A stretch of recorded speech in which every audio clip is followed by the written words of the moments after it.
Kita ke sorotan lainnya. Perhimpunan Hotel dan Restoran DPD Sulawesi Selatan menyambut baik relaksasi kebijakan efisiensi anggaran yang diberikan pemerintah.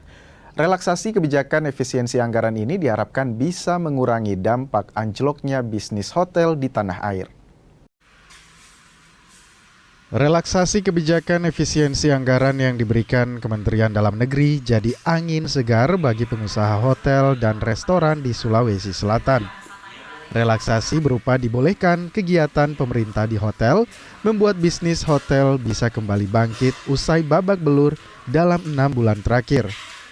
Kegiatan pemerintahan selama ini jadi salah satu sumber pemasukan terbesar perhotelan. Selama kebijakan efisiensi anggaran, tingkat hunian hotel atau okupansi anjlok hingga 20%. Terkait kebijakan daripada Pak Mendagri yang telah mengumumkan bahwa diperkenankan pemerintah kota, provinsi se-Indonesia untuk melaksanakan kegiatan di hotel, ini menjadi kabar yang sangat kita tunggu oleh seluruh industri hotel restoran.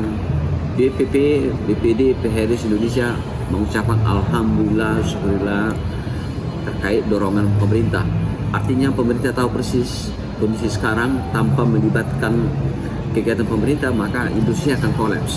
Karena Jakarta banyak sekali hotel mau dijual, ada PHK juga udah massal di Jakarta, Sulsel juga begitu, Makassar juga begitu. Ya mudah-mudahan dengan kebijakan pemerintah melakukan relaksasi terhadap efisiensi dan mendorong kegiatan di hotel restoran adalah sesuatu yang sangat kita harapkan. Data dari PHRI Sulawesi Selatan, selama kebijakan efisiensi anggaran, sejumlah hotel terpaksa merumahkan karyawan mereka lantaran tak mampu membayar gaji mereka. Nila Rustam, Kompas TV, Makassar, Sulawesi Selatan.